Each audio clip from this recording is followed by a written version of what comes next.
another turbocamaro.ca video. Today we're going to be installing this center console with the 4 gauges. I finally got the custom pod set up with 4 gauges. I've got an AEM air-fuel ratio gauge, I got a VDO turbo vacuum gauge, VDO voltmeter, and a VDO oil pressure gauge.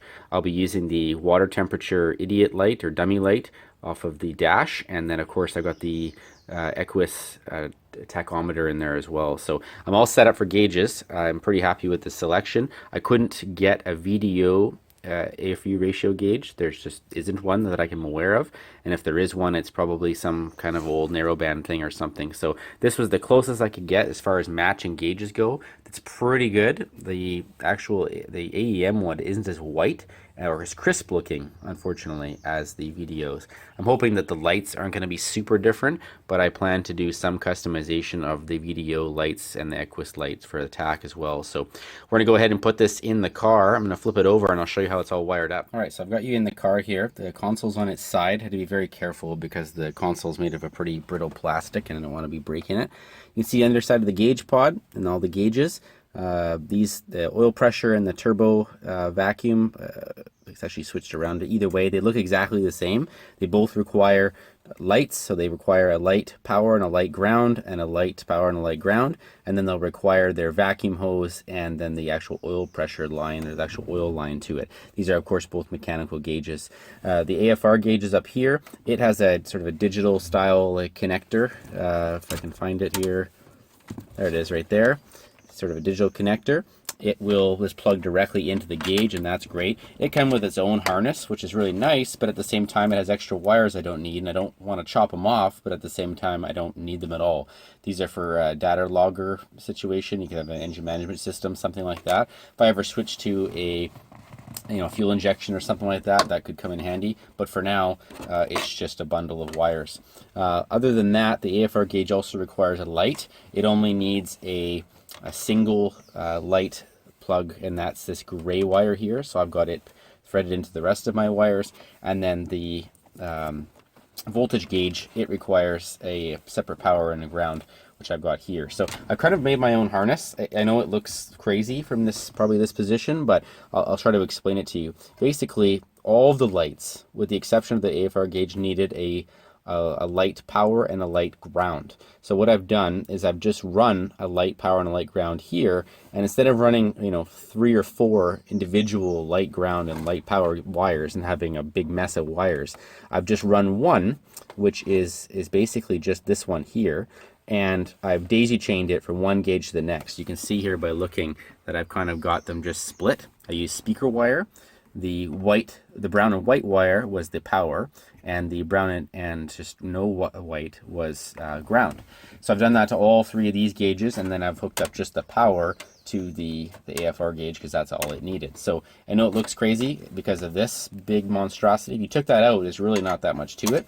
This will plug into the AFR gauge, and then off of the power for the AFR gauge, I've got a separate power and a separate ground specifically for the voltmeter. Now the voltmeter, for whatever reason, VDO has their reasons I'm sure, requires or asks you at least for a separate ground from the lights for the actual gauge. I don't understand that. If somebody wants to give me a heads up on why there's needs 2 grounds to one gauge and from a different source, I would love to know. But either way, I've done that. So I've grounded that gauge totally on its own. So all I've got running from under the dash to the gauges is one light power, one light ground, one separate ground, and one main power and one accessory power, because the AFR gauge requires not only a fused battery constant 12-volt source, but it also requires an accessory switched source. So it's kind of tricky. I expect it's something to do with the memory of the gauge, probably for the lights and God knows what else. So either way, it's a big mess, but run your wire in advance rather than having to have the console in your way and you'll be smacking it around. Get all this wired up. Do it how you think it's right. I know this looks crazy, but to me it makes a lot of sense, and I have way less wires here than I would have needed had I ran all the gauges individually, and that was what was important. If you have any interest, the light source, the lamp source, could be run off of the fuse box in this car because there is a separate little fuse spade there for that, but I decided to use the same one I used for the tachometer, which is the the shifter indicator light from the original light in the column. So up in the column shift had a little park drive reverse neutral little light. I took that wire out and used it and split it for the tack, and then one that went to this wire here. These are just going to get bundled and shoved up in here somewhere so they don't get visible, and these will all kind of be tucked nice in the carpet. And overall, it should look pretty good. I'll plug it all in and we'll see how it looks. So all the gauge wires are hooked up. You can see here I've just run a hole through the firewall right there for the vacuum line there, and then the clear oil line. Oil line sort of spirals down to this fitting here, which is in the side of the block for oil pressure, and then the vacuum line goes over here and it tees into the constant vacuum line from the carburetor. That other hose it tees into is the Turbo 350 shift hose, and then it, like I said, it tees off onto that, which goes into the Holley 4776 carburetor. Just at in the base plate here, there's a smaller little port, and that one is a constant vacuum as opposed to this one, which is the distributor's vacuum, and then there's one on the front as well that's for another constant vacuum for something like power brakes. Either way, this hoses into there, which tees off, and everything's good to go. So inside the car,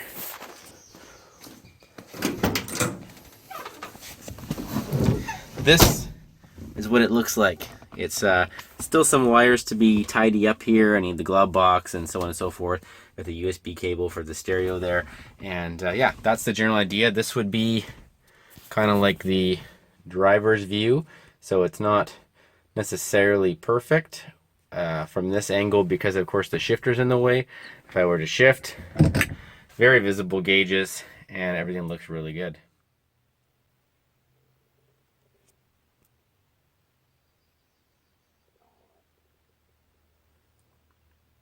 All right, so this is what they look like when they're on. You can see here, everything looks really good. They look kind of pink on the video, but in person, they're very, very red. And they just are great looking gauges. Overall, they actually match fairly well too. With the exception of the one in the back right, the VDO electronic voltmeter gauge is, it's a little bit dimmer than the other three, which is a shame because it's further back, so it'd be nice if it was brighter. I might have to use an LED to compensate for the dimness, or maybe I'll see if this gauge is faulty or something. But for now, they all work well, and the gauge is working, so it seems good. Just taking a step back here, they're quite visible. I'm a big fan of having this 4-gauge pod on the console.